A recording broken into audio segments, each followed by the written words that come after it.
ఇప్పుడు కల్లా మాధవ్ గారు చాలామందిని ఈ మధ్యన గుంటూరు వైపు తిరిగేలా చేశారు.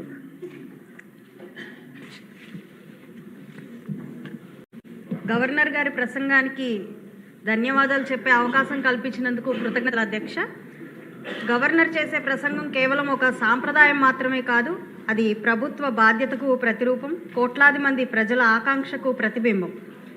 నిన్నటి గవర్నర్ గారి ప్రసంగం వింటున్నంతసేపు గత అనుభవాలు, నేటి విజయాలు, భవిష్యత్తు ప్రణాళికలు కళ్ళ ముందు నిలిచాయి. గతం మరియు గత పాలకుల విధానం నేటికి మర్చిపోలేని పరిస్థితి. ఇంకా గత ప్రభుత్వం అని గుర్తు చేసుకోవాలా అంటే అధ్యక్ష, ఒక యుద్ధం ఒక రాజ్యాన్ని, ఒక విధ్వంసం ఒక దేశాన్ని కొన్ని దశాబ్దాల కాలం పాటు ప్రభావితం చేస్తుంది. నేటి మన ఆంధ్ర రాష్ట్రం కూడా అలాంటి పరిస్థితుల్లోనే ఉంది. తీర్చుకుంటున్న అప్పులు, కుప్పకూలిపోయిన వ్యవస్థల పునర్నిర్మాణం వాటికి నిదర్శనం. గత విధ్వంసాన్ని మోస్తూనే నేడు సాధించుకున్న విజయాలు ఎన్నో. ఈ 2 సంవత్సరాల్లోనే రెట్టింపు సంక్షేమంతో పాటు అభివృద్ధిని శరవేగంగా ప్రజలకు అందిస్తుంది కూటమి ప్రభుత్వం. శాఖల వారీగా సంస్కరణలు, అభివృద్ధి విధానాలను చూస్తుంటే నాటి కృష్ణదేవరాయల అష్టదిగ్గజాలు స్మరణకు వస్తున్నాయి. ఆర్థిక, విద్య, ఐటీ, వైద్య, వ్యవసాయ, విద్యుత్, నీటిపారుదల, పంచాయతీరాజ్, హోం శాఖలు నేటికి సాధించిన పురోగతి ఒక అద్భుతం అధ్యక్ష. గత భారాన్ని మోస్తూ నేటి బాధ్యతను సమర్థవంతంగా నిర్వర్తిస్తూ రేపటి మన ఆంధ్ర రాష్ట్ర భవిష్యత్తును రూపకల్పన చేస్తున్న కూటమి ప్రభుత్వం అధ్యక్ష అబ్బురుపరిచే విధంగా నేడు ఆంధ్ర రాష్ట్ర భవిష్యత్తును ప్రణాళిక విధానాలు ఉన్నాయి అధ్యక్ష. అందులో data centre, AI city, drone city, అదేవిధంగా క్వాంటమ్ వ్యాలీ, ఇవన్నీ కూడా మన అమరావతి క్యాపిటల్ రీజన్ని నిర్మాణాత్మకంగా చూపిస్తుంది. ప్రపంచవ్యాప్తంగా కీర్తిని దక్కించుకునే విధంగా చేస్తుంది అధ్యక్ష. మన భవిష్యత్తును రూపకల్పన చేస్తున్న దార్శనిక నాయకులు మన ముఖ్యమంత్రి వర్యులు చంద్రబాబు నాయుడు గారు, ఆయన ఆలోచనలకు రెట్టింపు శక్తిని అందిస్తున్న ఉప ముఖ్యమంత్రి వర్యులు పవన్ కళ్యాణ్ గారు, ప్రతి ఆలోచనను ముందుకు తీసుకువెళ్లి కార్యరూపం దాల్చేలా చేస్తున్న గౌరవ ప్రధాని నరేంద్ర మోడీ గారికి ఆంధ్ర రాష్ట్ర ప్రజల తరపున కృతజ్ఞతలు అధ్యక్ష. ఇవే కాక 2 సంవత్సరాల్లో అనేక కార్యకలాపాలు, ఉదాహరణకు రాష్ట్ర వ్యాప్తంగా మనం సాధించినవి విశాఖ ఉత్సవం, శక్తి విజయోత్సవం, యోగాంధ్ర 2025, సారస్ మేళా మొదలగు కార్యక్రమాలు ఎన్నో మన రాష్ట్రాన్ని, వాటి ప్రతిభని కనపరిచే విధంగా ఉన్నాయి అధ్యక్ష.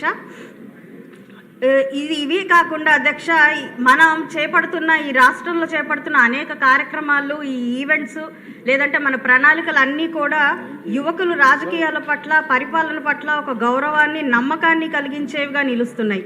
ఇంతటి నిర్మాణాత్మక ప్రభుత్వంలో నాకు చోటు దక్కినందుకు ఎంతో గర్విస్తూ ఈ అవకాశాన్ని నాకు కల్పించిన మీకు, అదేవిధంగా సభాధ్యక్ష అందరికీ కూడా పేరు పేరున నమస్కారం. మీకు కూడా ప్రత్యేక ధన్యవాదాలు. 5 నిమిషాల సమయాన్ని 4 నిమిషాల్లోనే ముగించారు.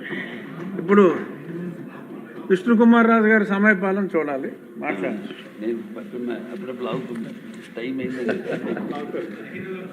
అధ్యక్ష, తమరు సమయం చెప్తే దాన్ని బట్టి 10 నిమిషాలు ఇచ్చారు. ఇక్కడ 10 నిలిపోతున్నా 10 ఏమో. పవన్ కళ్యాణ్ గారు వచ్చే వరకు మాట్లాడండి. పవన్ కళ్యాణ్ గారు వచ్చే వరకు ఈరోజు పక్కన పెట్టుకుని 5 పెట్టి వెళ్తారు.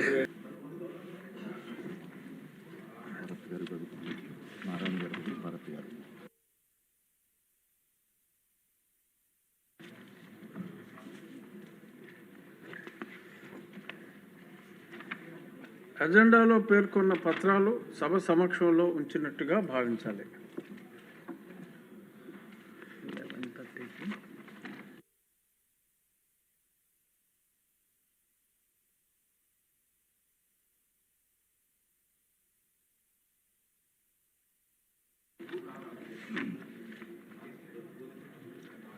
ఇప్పుడు ప్రభుత్వ బిల్లులు పురపాలక పరిపాలన మరియు పట్టణాభివృద్ధి శాఖ మంత్రి గారి బదులుగా పరిశ్రమల శాఖ మంత్రి టీజీ భరత్ గారు ఆంధ్రప్రదేశ్ పురపాలక శాసనముల బిల్లు 2026 టీజీ భరత్ గారు ఆంధ్రప్రదేశ్ పురపాలక శాసనముల బిల్లు 2026ను ప్రవేశపెట్టారు. Honorable Speaker, sir, on behalf of Minister of Municipal Administration, I move for leave to introduce the Andhra Pradesh Municipal Laws Amendment Bill 2026. మంత్రి గారి ప్రతిపాదన సభా సమక్షంలో ఉంది.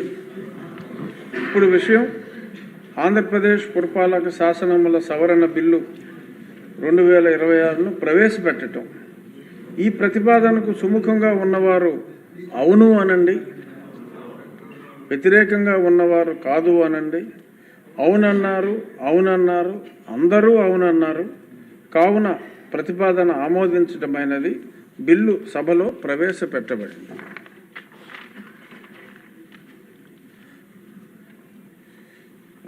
ఇది కూడానా? పురపాలక పరిపాలన మరియు పట్టణాభివృద్ధి శాఖ మంత్రి గారు బదులుగా పరిశ్రమల శాఖ మంత్రి భరత్ గారు ఆంధ్రప్రదేశ్ పురపాలక శాసనముల 2వ సవరణ బిల్లు 2026ను ప్రవేశపెట్టేందుకు అనుమతి కోరుతారు. Honorable Speaker, sir, I move for leave to introduce the Andhra Pradesh Municipal Laws Second Amendment Bill 2026. గౌరవ మంత్రి గారి ప్రతిపాదన సభా సమక్షంలో ఉంది. ఇప్పుడు విషయం ఆంధ్రప్రదేశ్ పురపాలక శాసనముల 2వ సవరణ బిల్లు 2026ను ప్రవేశపెట్టడం. ఈ ప్రతిపాదనకు సుముఖంగా ఉన్నవారు అవును అనండి, కొంచెం గట్టిగా. వ్యతిరేకంగా ఉన్నవారు కాదు అనండి, ఎవరూ లేరు. అవునన్నారు, అవునన్నారు, అందరూ ఏకగ్రీవంగా అవునన్నారు. కావున ప్రతిపాదన ఆమోదించడమైనది. బిల్లు సభలో ప్రవేశపెట్టబడింది.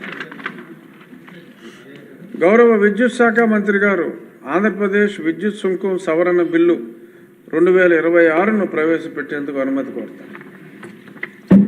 Speaker sir, I move for leave to introduce the Andhra Pradesh Electricity Duty Bill Amendment 2026. మంత్రి గారి ప్రతిపాదన సభా సమక్షంలో ఉంది. ఇప్పుడు విషయం ఆంధ్రప్రదేశ్ విద్యుత్ సుంకం సవరణ బిల్లు 2026ను ప్రవేశపెట్టడం. ఈ ప్రతిపాదనకు సుముఖంగా ఉన్నవారు అవును అనండి, వ్యతిరేకంగా ఉన్నవారు కాదు అనండి. అవునన్నారు, అవునన్నారు, అందరూ అవునన్నారు. కావున ప్రతిపాదన ఆమోదించడమైనది. బిల్లు సభలో ప్రవేశపెట్టబడింది.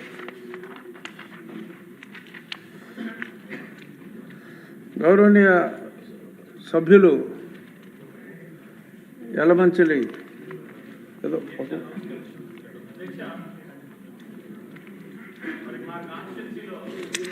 గవర్నమెంట్ ల్యాండ్స్ ఏదైతే డిఫామ్ పట్టా ఇస్తుందో ఆ పట్టా భూములు ఆ పట్టా భూమికి ఉన్న చట్టం ప్రకారంగా లేవని చెప్పి రెజ్యూమ్ చేసిన ల్యాండ్ అదేదో నేను కబ్జా చేశానని చెప్పి సాక్షి పేపరు చాలా దారుణంగా వేసి నా గురించి తప్పుడు వార్తలు ఇది చేసి నా గౌరవాన్ని నా హక్కుల్ని కాలరాసింది. దీనికి నేను ఆ సభా హక్కుల దీనికి నేను కంప్లైంట్ చేస్తున్నాను అధ్యక్ష. దయచేసి దీని ప్రివిలేజ్ కమిటీకి ఇస్తాను అధ్యక్ష. దయచేసి దాన్ని మూవ్ చేసి నాకు న్యాయం చేయండి. అలాగే ప్రతి ఒక్క సభ్యుడికి కూడా దీని ద్వారా రేపటి రోజున ఎలాంటి